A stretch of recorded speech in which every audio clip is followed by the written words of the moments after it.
Salut à tous, c'est Léa, on se retrouve aujourd'hui pour une nouvelle vidéo. Aujourd'hui vidéo au format un petit peu particulier par rapport à d'habitude, puisque ce matin je réponds à toutes les questions que vous m'avez envoyées.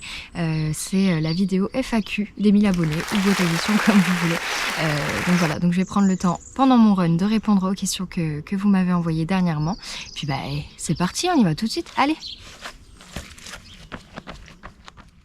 Bon allez, on est parti, j'ai rejoint mon circuit habituel. Celui où le dimanche il n'y a pas de chasseurs. Et ça c'est un autre débat. Du coup j'ai regroupé en 4 catégories les questions. Et on est parti pour la première catégorie, la catégorie sport.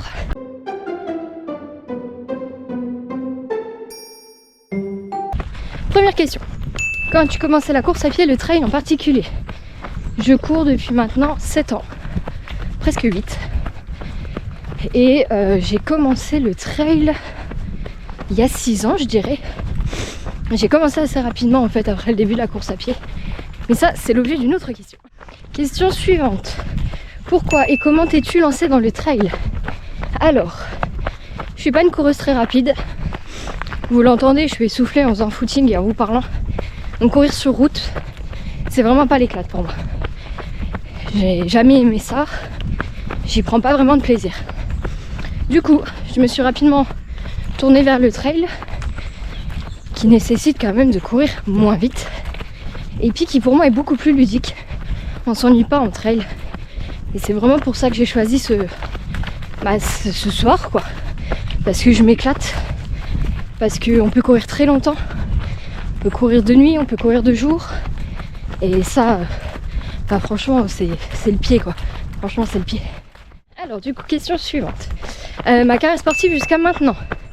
J'ai commencé le sport très tôt et j'ai fait de l'équitation à partir de mes 3 ans. J'en ai pas fait longtemps parce que j'avais peur des chevaux, donc forcément on pratique. J'ai ensuite fait de la danse de mes 6 ans à mes 9 ans il me semble. Et puis ensuite virage à 180 degrés puisque j'ai démarré la boxe française que j'ai fait pendant 10 ans, donc jusqu'à mes 19 ans. J'adorais ça, c'était mon sport de cœur vraiment. Mais bon, les études, là j'avais 19 ans, tout ça a fait que bon, j'ai arrêté. Et j'ai démarré la course à pied en 2015. Et depuis, vous le savez, je me suis jamais arrêtée. Allez, la catégorie sport c'est terminé. On passe à la catégorie nutrition.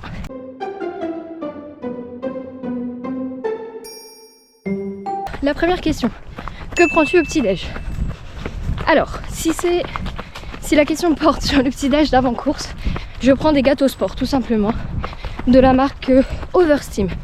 Si je ne dis pas de bêtises, c'est hyper nutritif, très digeste, nickel. Si la question c'est que prends-tu au petit-déj tous les jours, bah ça varie. Parfois ça va être des bowl cakes, donc flocons d'avoine, bananes, œufs, quelque chose qui me tient bien au corps si je m'entraîne le soir.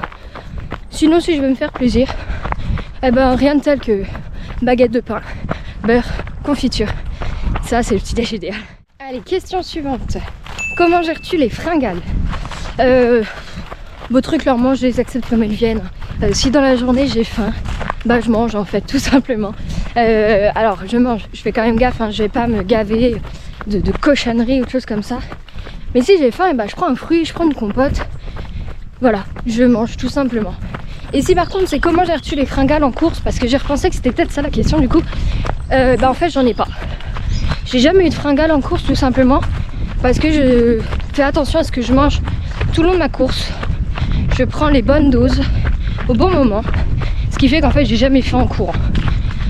Donc voilà, donc les gars, si vous avez faim dans la journée et que vous ressentez vraiment la faim, bah mangez, c'est juste votre corps qui vous dit là j'ai faim. Quand on est sportif en plus, bah on dépense beaucoup de calories toute la journée. On a besoin de nourriture, comme une voiture a besoin d'essence. Donc si vous avez faim, bah mangez en fait. On passe à la question suivante. La nutrition et l'hydratation pendant un trail. Alors, pour ce qui est de l'hydratation, j'applique le principe de boire toutes les 20 minutes une gorgée. Ça fonctionne plutôt bien. Évidemment, s'il fait très chaud, eh ben, je bois tant que mon corps me le demande en fait, tout simplement. Et pour ce qui est de la nutrition, je mange toutes les heures. Alors ça va être un peu de tout, enfin de tout, je m'entends, des bonbons de la marque Power Bar, j'en ai déjà parlé. Je vais manger également des compotes, sans sucre ajouté de préférence, parce que sinon le pic glycémique il est vraiment énorme. Et puis en fin de course, généralement, je vais opter pour du salé. Des compotes salées, des purées salées, des barbaous salés. Et gros cœur sur les barbaous salés, c'est une tuerie. Donc voilà en gros ce que j'applique pour mes trails. Pour les trails longs principalement. Sur les trails courts, je fais pas forcément très attention. J'y vais plus au feeling. Je vais quand même vite fait vous montrer où je cours. Voilà, le bord du canal, rien de tel pour se détendre. J'adore courir ici. Parfait quand je ne veux pas faire de sortie trail, puisque là sur la fin de l'année, et bah clairement, il n'y aura pas trop de sorties trail, parce que les chasseurs ont privatisé la forêt. Non, très clairement, c'est compliqué d'aller en forêt dans mon village cette saison. Donc très peu de sorties trail, mais c'est pas grave. Je profite de cette période-là pour travailler le fractionné, travailler la vitesse. Et je me suis inscrite en salle de sport pour travailler la musculation. Parce que courir c'est bien, mais vouloir courir longtemps ça nécessite des muscles forts. Donc pas le choix. Je vais me renforcer. Bon, on en a fini avec les questions par rapport à la nutrition. Et on passe tout de suite à la catégorie perso. C'est parti!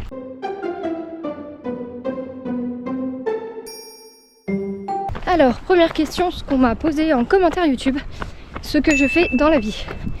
Je travaille dans l'administration, dans un gros organisme d'administration français, très connu de tous, voilà, pour ne pas le citer. J'ai un métier de bureau, tout simplement.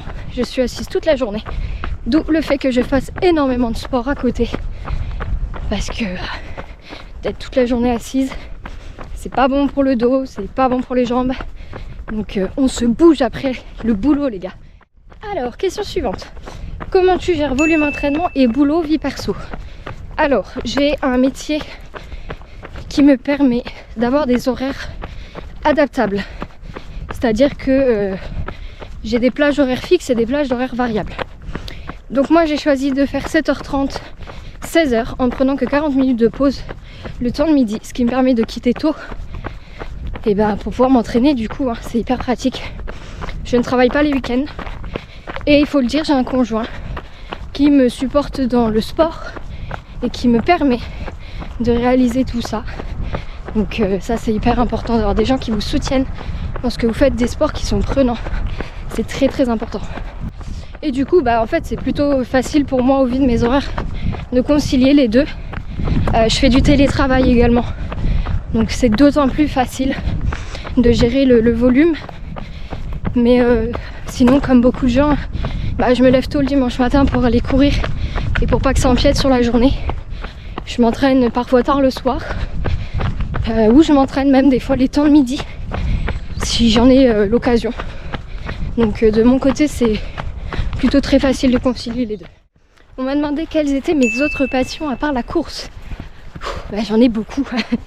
Je suis une grande fan de Disney, tout l'univers Disney.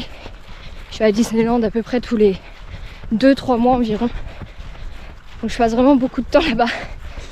Sinon, j'aime le foot par le biais de mon conjoint. J'aime les jeux vidéo. J'aime le sport dans sa globalité. La muscu, le vélo, la natation. J'ai vraiment plein de passions. J'aime lire. Je prends énormément de plaisir à faire du montage vidéo, à apprendre à faire du montage vidéo. Donc franchement, je m'ennuie jamais. On passe tout de suite à la catégorie objectif. Allez, on y va. Alors, première question qu'on m'a posée et qui est énormément revenue. La course qui te fait rêver. Et là, j'ai pris le temps de réfléchir.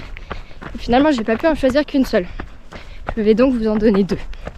La première, c'est l'UTMB. Parce que je pense que c'est celle qui m'a donné envie de faire ce sport. De voir tous ces gens qui se sont préparés pendant parfois des années. Je trouve ça tellement magnifique. C'est une course qui me fait rêver. Chamonix est un lieu que j'apprécie particulièrement. Donc c'est vraiment pour moi la course la plus incroyable. Même s'il y en a énormément d'autres qui sont tout autant magnifiques, hein, bien sûr. Mais c'est pour moi la plus belle. Et en deuxième, contre toute attente, alors que je déteste la chaleur, eh bien c'est le marathon des sables. Pour le côté aventure, pour le côté rencontre, pour le côté bivouac, course à étapes également, puisque c'est une course à étapes. Et elle me fait vraiment rêver. Le prix me refroidit. Donc on verra si j'aurai l'occasion de la faire. Mais j'aimerais vraiment beaucoup pouvoir y participer. Même si c'est un format half marathon des sables, je serais déjà très très heureuse. Alors la question suivante, c'est tenter par l'ultra? Si oui, quand? Eh bien oui, complètement tentée par l'ultra. Je pense d'ailleurs avoir démarré le trail en ayant cet objectif d'ultra, très clairement. Pour quand? Très bientôt, puisque je prendrai le départ de mon premier ultra en septembre 2023. Course qui se situera dans le Grand Est, en Alsace. On va voir si vous arrivez à trouver de quelle course je parle. Je vous dis pas le nom tout de suite, puisque je consacrerai une vidéo à vous dévoiler le calendrier des courses de l'année 2023. Alors on poursuit. Ton objectif de toute une vie, penses-tu courir toute ta vie? L'objectif de toute ma vie. Dur ça. Si on parle purement sportif, eh bien l'UTMB, clairement, être finisher de l'UTMB serait pour moi le plus bel objectif à relever. Si on parle d'un côté personnel, tout simplement être heureuse et en bonne santé et que mes proches le soient aussi, ce serait déjà très bien. Et est-ce que je pense courir toute ma vie? Eh bien oui, tant que mon corps me le permettra, tant que ma santé me le permettra, je courrai. Parce que c'est ma plus grande passion et que j'espère à 80 ans être encore là et courir. Allez, on passe à la question suivante. Objectif 2023. Alors je vais pas tout vous dévoiler parce qu'en plus même moi pour le moment j'ai pas encore calé toute ma saison.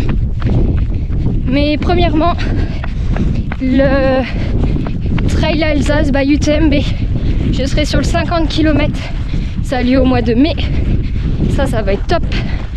Et puis j'en ai brièvement parlé, mais du coup mon premier ultra en septembre, dont je vous dévoile le nom plus tard. Sinon j'ai également comme objectif d'emmener mon papa au bout de son premier trail de 30 km. On sera sur le trail des tranchées, tous les deux, sur le 32 km. Je vais l'accompagner, je vais le coacher. Et le but c'est de passer la ligne d'arrivée ensemble. Ça sera pour moi je pense mon plus bel objectif de cette année. Allez, on est parti pour la dernière catégorie, catégorie d'hiver. Allez!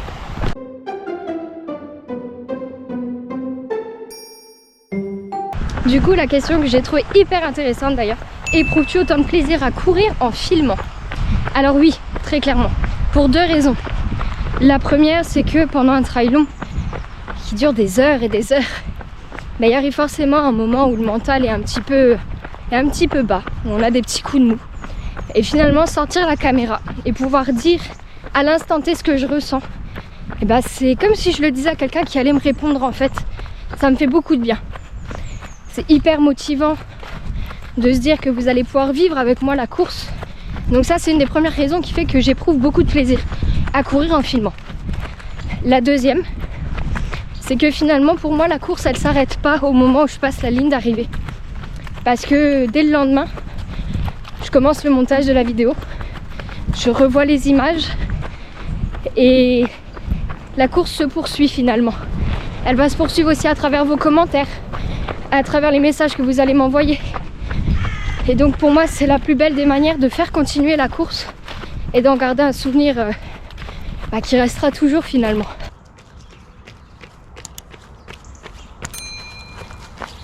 Et ben voilà, cette vidéo touche à sa fin, la boucle est bouclée. 11 km 30 au compteur pour un dimanche, c'est pas mal, hein, tout ça en plus en parlant. Merci à ceux qui sont restés jusqu'au bout, j'espère que ce format de vidéo vous aura plu. En tout cas moi j'ai pris beaucoup de plaisir à le tourner. On se dit à très bientôt pour une nouvelle vidéo, je ne sais pas encore laquelle, mais on se dit à très bientôt. Allez, salut!